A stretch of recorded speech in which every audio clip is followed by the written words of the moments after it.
Chapter 13. Evanlyn felt Will's light touch on her shoulder. She gave a small start of surprise. Even though she had been lying awake, she hadn't heard him approaching.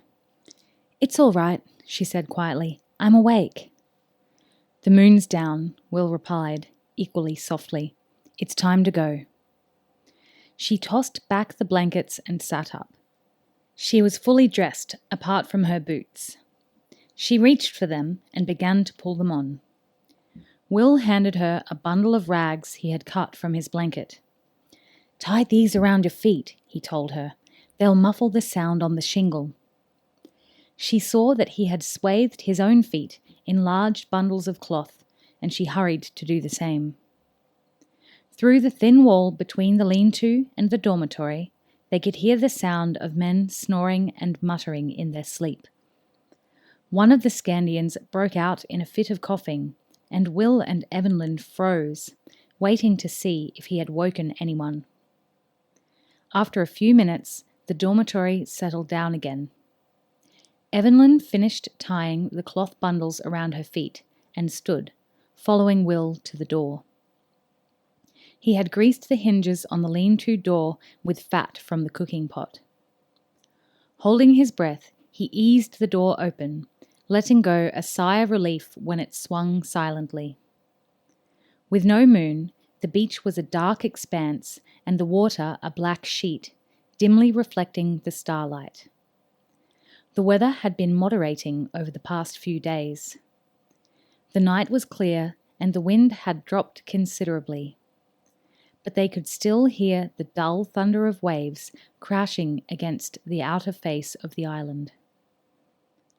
Evanlyn could just make out the dark bulk of the two wolf ships drawn up on the beach. To one side was a smaller shape, the skiff, left there by Svengel after his latest fishing trip. That was where they were heading. Patiently, Will pointed out the route he had selected. They had gone over it all earlier in the night, but he wanted to make sure she remembered. Unseen movement was almost second nature to him, but he knew that Evanlyn would be nervous once she was in the open. She would want to reach the ships quickly. And speed meant noise and a greater chance of being heard or seen. He put his mouth very close to her ear and spoke in the lightest of whispers. "Take it easy. The benches first, then the rocks, then the ships. Wait for me there." She nodded.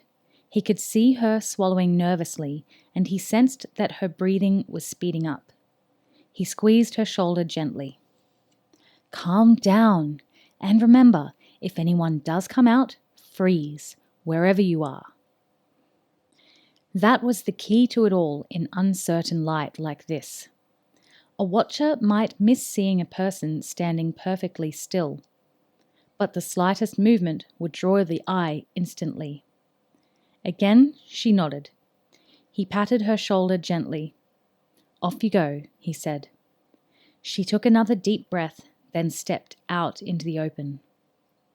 She felt horribly exposed as she moved towards the shelter of the benches and the table, 10 meters away from the huts.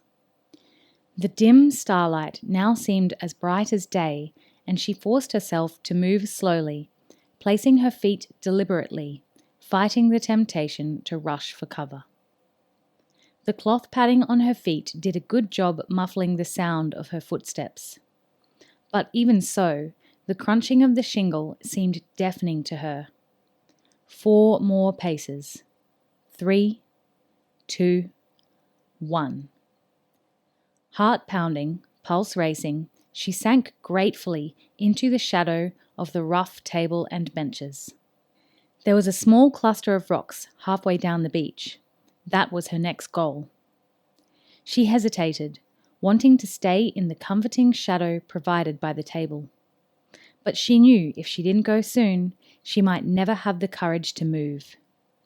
She stepped out resolutely, one foot after the other, wincing at the muted scrunching of the stones underfoot.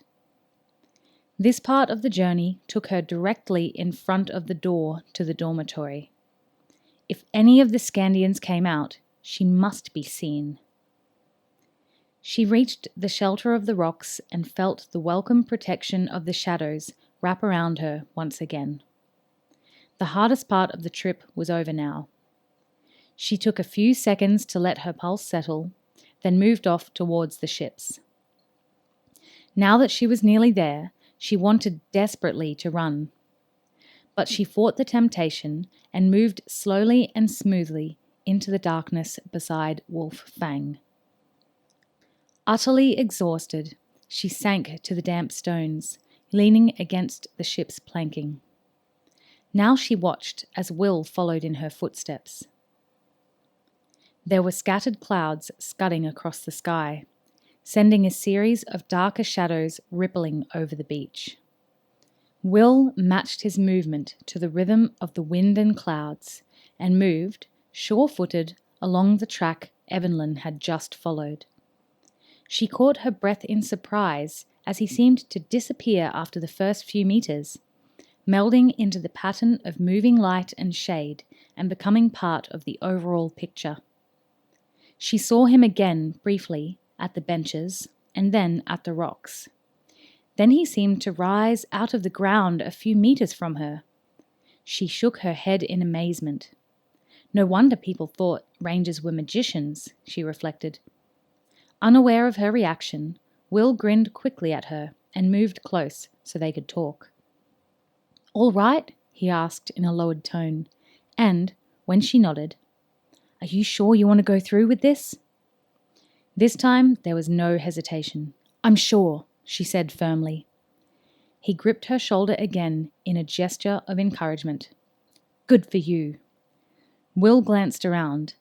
They were far enough from the huts now that there was little chance of their voices being overheard, and the wind, although not as boisterous as it had been, provided plenty of cover as well. He felt Evanlyn could use some encouragement, so he pointed to the skiff. "Remember, this thing is small. It's not like the wolf ships. It'll ride over the big waves, not crash through them, so we're safe as houses." He wasn't sure about the last two statements, but they seemed logical to him. He'd watched the gulls and penguins around the island riding the massive waves, and it seemed that the smaller you were, the safer you were. He was carrying a large wineskin stolen from the provisions cabinet. He'd emptied the wine out and refilled the skin with water. It didn't taste too good, but it would keep them alive. Besides, he thought philosophically, the worse it tasted, the longer it would last them. He placed it carefully in the bottom of the skiff and took a few minutes to check that oars, rudder, and the small mast and sail were all safely stowed. The incoming tide was lapping about a third the way up the skiff now, and he knew that was as high as it was going to come. In a few minutes, it would start to go out. And he and Evanlyn would go with it. Vaguely, he knew that the coast of Tutland was somewhere to the south of them. Or perhaps they might sight a ship now that the summer gales seemed to be moderating. He didn't dwell on the future too much. He simply knew that he could not remain a prisoner. If it came to it, he would rather die trying to be free. "Can't sit here all night," he said. "Take the other side and let's get this boat in the water. Lift first, then push." Taking hold of the gunwales on either side, they heaved and strained together. At first, it stuck fast in the shingle, but once they lifted and broke the hold, it began to slide more easily.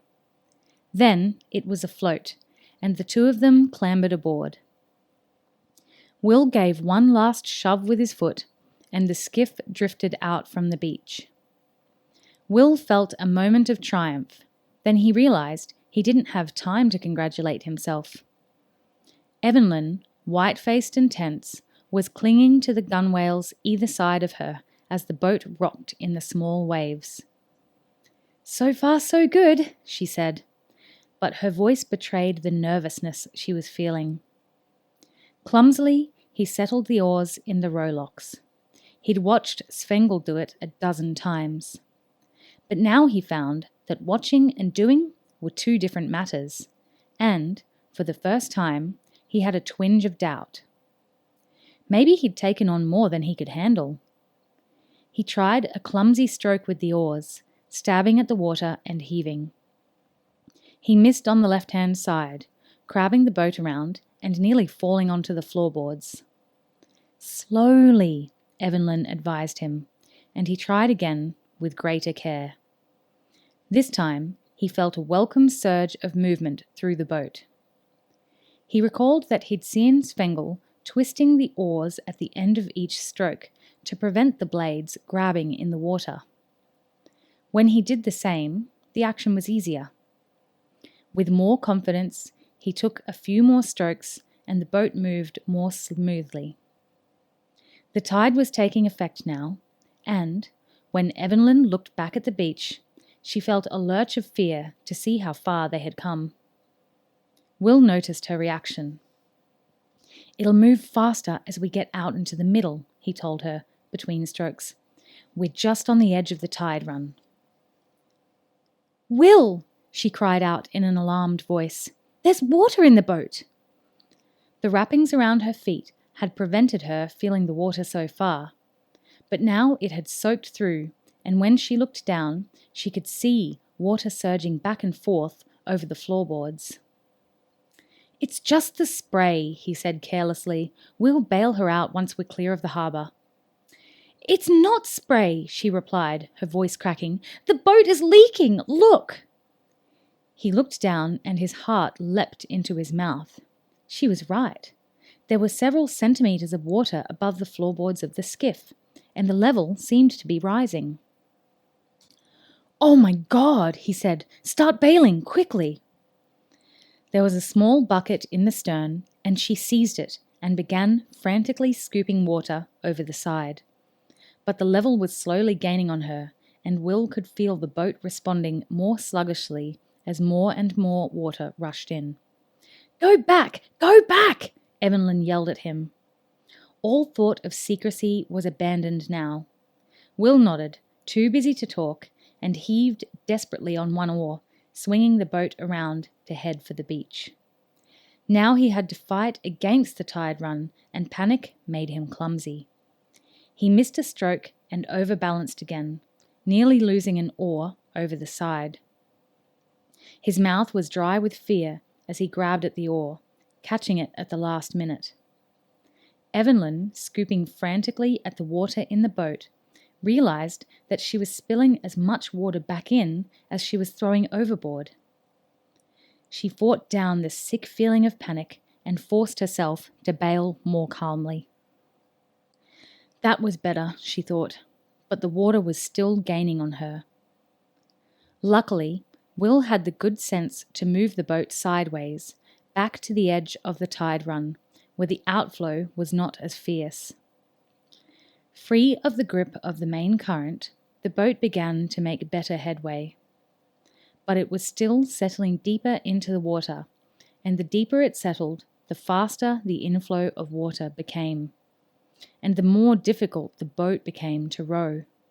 "Keep rowing! Row like hell!" Evanlyn encouraged him.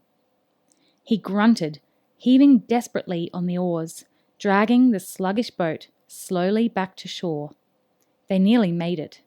They were 3 meters from the beach when the little boat finally went under. The sea poured over the gunwales and it sank beneath them.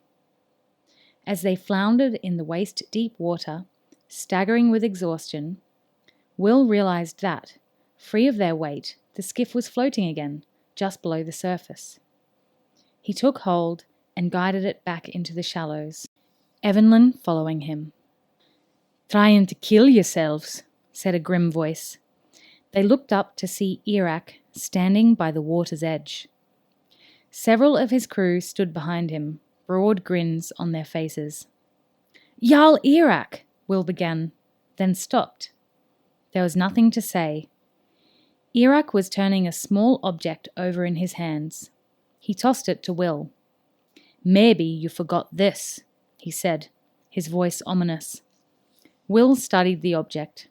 It was a small cylinder of wood, perhaps 6 centimeters long and 2 across. He stared at it, uncomprehending. "It's what we simple sailors call a bung," Iraq explained sarcastically. "It stops water coming into the boat. Usually, it's a good idea to make sure it's in place." Will's shoulders slumped. He was soaked, exhausted, and shaking from the gut-gripping fear of the past 10 minutes. Most of all, he felt a massive sense of despondency at their failure. A cork! Their plan was in ruins because of a damned cork! Then a massive hand grabbed the front of his shirt and he was hauled off his feet, his face centimeters from Iraq's angry features. "Don't ever take me for a fool, boy!" the Skandian snarled at him. "You try anything like this again and I'll flog the skin off you." He turned to include Evanlyn in the threat. "Both of you!" He waited until he was sure his warning had hit home, then hurled Will away from him. The apprentice ranger sprawled on the hard stones of the beach, utterly defeated. "Now, get back to the hut," Iraq told them.